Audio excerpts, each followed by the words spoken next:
안녕하세요. 세미 스마트팜 팁입니다. 여러분들 구독해 주셔서 대단히 고맙습니다. 자, 오늘은 유기질 비료에 대한 마지막 시간입니다. 자, 유기질 비료 제가 전 시간에 여러 가지 내용을 가지고 설명을 드렸습니다. 그러면 유기질 비료에는 어떤 종류가 있고 어떤 특성을 가지고 있는지에 대해서 여러분들에게 정확하게 설명을 드릴 테니까, 우리가 그 지역 읍면동에 가서 유기질 비료라든지 거름을 신청할 때 나는 어떤 거름을 주세요 라고 여러분들이 직접 이렇게 신청하시면 됩니다. 그래서 여러분들이 우리 담당 공무원이 다 설명을 드리긴 하겠지만, 저는 뭐 잘 몰라요 이렇게 하지 마시고, 제가 이 설명드린 내용을 가지고 보시게 되면 여러분들이 이제 선택해서 본인이 직접 이렇게 비료를 선택할 수가 있습니다. 자, 우리가 개개인의 품목별로 해서 어느 회사 이런 내용은 제가 설명을 안 드리고요. 자, 비료의 종류에 대해서 쭉 설명을 드리고 그 비료가 어떤 식으로 만들어졌다는 걸 제가 설명을 드리도록 하겠습니다. 자, 그러면 자, 혼합 유기질 비료라는 게 있어요. 혼합 유기질 비료라는 게 있고, 그 다음에 혼합 유박 비료라는 게 있고요. 그 다음에 유기 복합 비료라는 게 있고, 그 다음에 유기질 퇴비, 부숙 퇴비 비료, 이렇게 해서 이제 정부에서 신청받아서 공급하는 것은 이렇게 세 가지를 공급을 하게 됩니다. 그래서 색깔을 제가 이렇게 정부에서 신청하는 비료를 이렇게 제가 표기를 해놨습니다. 자, 그런데 이제 그 내용으로 들어가게 되면요, 혼합 유기질 비료 하면 이제 단일 품목인데, 동물의 배설물이라든지, 그 다음에 식물 부산물, 이런 유기성 물질을 혼합해서 만들어 놓은 비료를 바로 혼합 유기질 비료라고 합니다. 우리가 식물 부산물 하면은 박 종류들이겠죠. 그런 것도 다 포함이 됩니다. 꼭 유박 비료만 박이 들어가는 것이 아니라 이런 것들이 다 포함이 돼요. 그럼 여기는 이제 특징을 보게 되면 질소, 인산, 가리의 함량이 적습니다. 혼합 유기질 비료는요, 질소, 인산, 가리의 함량이 적어요. 그렇기 때문에 이런 것들은 이제 질소, 인산, 가리를 많이 필요치 않고, 또 장기간에 걸쳐서 우리가 어떤 농작물을 관리한다든지 할 때는, 그럴 때 이제 유기질을 유기질 거름을 줘야 되겠다 그러면 이런 것들이 이제 유리하겠죠. 이건 이제 단기간에 어떤 효과를 보기는 굉장히 어렵습니다. 그렇기 때문에 우리가 혹시 블루베리 여러분들 많이 하시니까, 블루베리 같은 경우에도요, 예를 들어서 우리가 혼합 유기질 비료를 주게 되면 얘네들은 질소, 인산, 가리가 함량이 적기 때문에 굉장히 자람이라든지 이게 잘 보이질 않을 거예요, 눈으로. 그러나 이제 여러 해를 거쳐서 뭔가를 하고 싶다고 했을 때는 이런 비료를 좀 자주 여러 번 나눠서 이렇게 주는 게 굉장히 유리할 겁니다. 그죠? 그 다음에 이제 혼합 유박 비료 하면, 유박 비료 말 그대로 이거 혼합 유기질에다가 인산질을 더 첨가한 거예요. 혼합 유박 비료는 유박만 가지고 있는 것이 아니라 혼합 유기질에다가 인산을 첨가해서 만든 비료를 바로 혼합 유기질 비료, 유박 비료라고 이렇게 얘기합니다. 자, 앞에 혼합은 다 똑같은데 여러분들 유기질 비료라는 게 있고요, 유박 비료라는 게 있어요. 여기 유박 비료라 그러면 말 그대로 박들을 있죠. 아주까리 깻묵이라든지 퐁깻묵, 그 다음에 깻묵, 일반 깻묵 이런 것들, 그런 것들 포함해 가지고 거기에다가 인산질을 더 플러스 시켜서 만든 것이 바로 유박 비료다. 이런 것들은요, 중효성, 그러니까 얘는 이제 완전 완효성이라고 볼 때, 얘는 효능으로 따지면 약 중간 정도, 유기질의 기준으로 해서 중간 정도 이렇게 보시면 돼요. 이런 경우에는 예를 들어 가지고 블루베리에 시비를 하겠다 하면요, 이런 경우에는 인산질이 뭐라 했습니까? 열매에 영향을 준다고 그랬어요. 그죠? 그러면 봄 일찍 주셔야 돼요. 혼합 유박 비료를 주게 되면 봄에 우리가 잎이 나오기 전에 그때 혼합 유박 비료를 주게 되면 굉장히 효과가 좋습니다. 제가 블루베리를 설명을 드리는 거예요. 그래서 이제 블루베리 같은 경우에는 혼합 유박 비료를 써라, 이런 얘기입니다. 혼합 유박비료 쓰는 게 좋아요.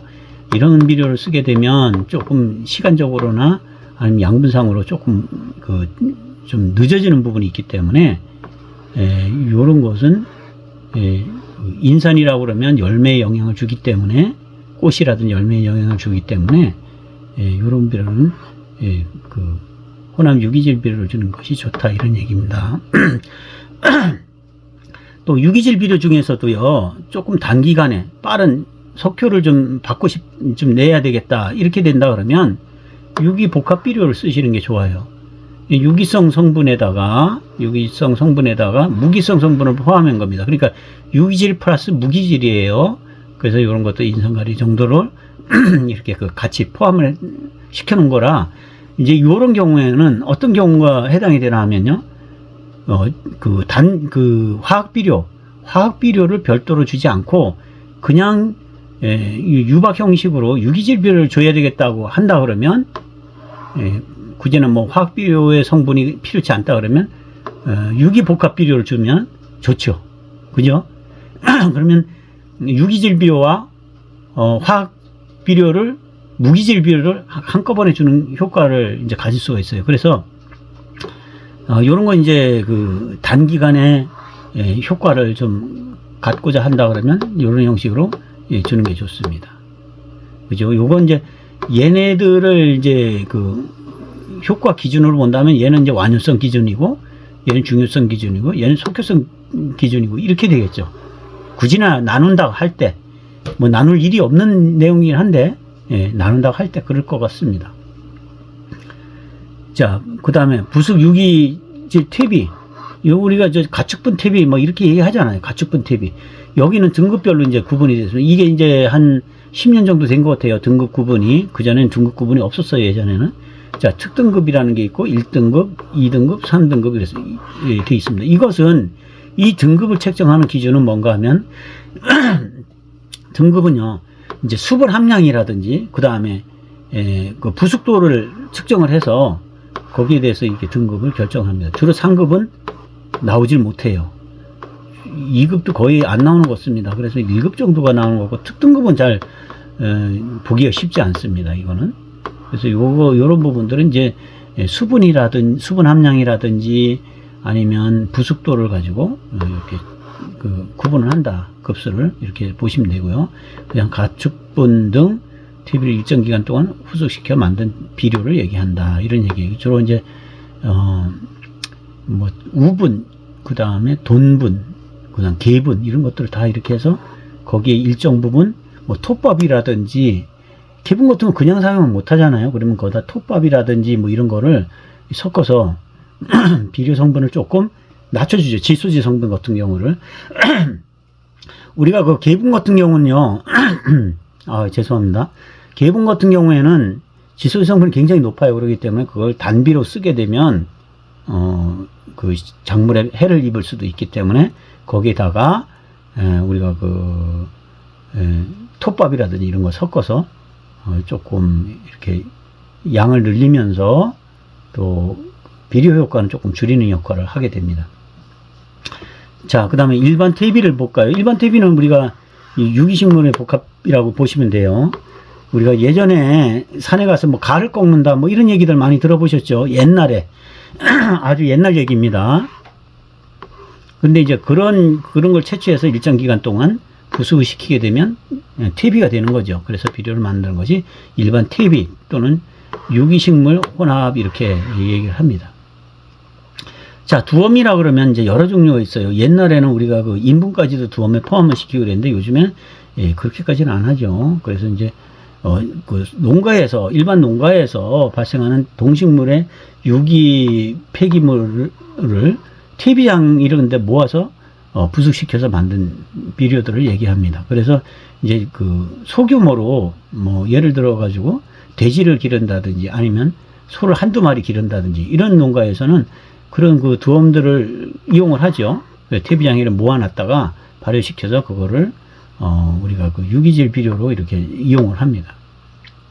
그 다음에 또 한 가지는 뭔가 하면 정부에서 지원도 해주는데요. 이 녹비 작물을 재배입니다. 녹비 작물. 녹비 하면은 이거 비료 작물을 재배하는 것을 얘기해요. 호밀이라든지 식물을 호밀 같은 그런 어떤 식물들을 유기물을 생산하기 목적으로 해서 일정 기간 재배하고 그 일정 기간 재배한 이후에 경운자로 갈아엎어 버린다는 얘기죠. 그래서 땅 속에 들어가서 얘가 썩으면서 그 거름이 되도록 이렇게 만드는 거죠. 그래서 이거는 이제 그 호밀이라든지 기타 이런 것들은 이 갈아엎는 시기가 중요합니다. 갈아엎는 시기가 언제 정도가 되면 되나 하면 꽃이 피면 안 돼요. 그리고 실질적으로 얘가 꽃이 피기 전에는 어떻게 돼요? 경화 단계를 거치죠. 완전히 그 목질화 단계를 거칩니다. 그러니까 연할 때 어느 정도 연할 때 식물별로 다 틀리기 때문에 제가 어느 식물이라고 얘기는 드릴 수가 없는데 그 연할 때 그럴 때 갈아엎어 버립니다. 그래야지만 얘가 썩지. 그렇지 않고 예를 들어 씨앗이 다 달린 상태에서 하게 되면 오히려 그 가뭄이라든지 이런 해를 입을 수도 있어요. 그래서 여기 보면 무슨 이제 클로버 종류들도 있고요. 뭐 여러 가지가 있습니다. 그래서 그중에 이제 호밀을 주로 많이 심게 되는데 이런 것들은 우리가 그 꽃이 피기 전에 좀 연할 때 이럴 때 제가 볼 때는요. 제가 판단할 때는 한 50cm에서 60cm 그 정도 될 때 갈아엎는 게 가장 좋은 것 같아요. 얘가 그 한 1m 꽃이 피고 열매가 며칠 정도 되면 1m 이상 되잖아요. 그럴 때는 이미 그 대 자체가 경화되어 있고 사실은 그 뻐릇뻐릇한 것들은 크게 도움이 안 됩니다. 그게 또 시간이 굉장히 오래 걸려요. 그게 썩으려고 하면 굉장히 오래 걸리기 때문에 조금 그 녹색일 때 말 그대로 녹비 아닙니까? 녹색일 때 연할 때 이럴 때 갈아엎어서 퇴비로 만드는 것이 좋습니다. 자, 유기질 비료에 대한 부분을 설명을 오늘로서 이렇게 마치고 여러분들이 이제 읍면동에 가서 신청을 하거나 할 때 여러분들이 직접 선택을 해서 이렇게 하시면 됩니다. 제가 이제 곰곰이 생각해 본 요건 이제 그 유기질 비료하고 조금 차이가 있는데 곰곰이 생각해 보니까 제가 그 블루베리 전용 비료에 대한 부분을 리뷰를 해 드렸잖아요. 이 블루베리 전용 비료 쪽을 들여다 보니까요. 유독히 우리나라의 비료가 지수질 함량이 굉장히 높아요. 제가 그래서 이거를 좀 이상하게 생각을 합니다. 왜 그러냐면 우리나라 사람들은 금방금방 자라고 눈으로 이렇게 보이는 그 식물 재배를 좋아하잖아요.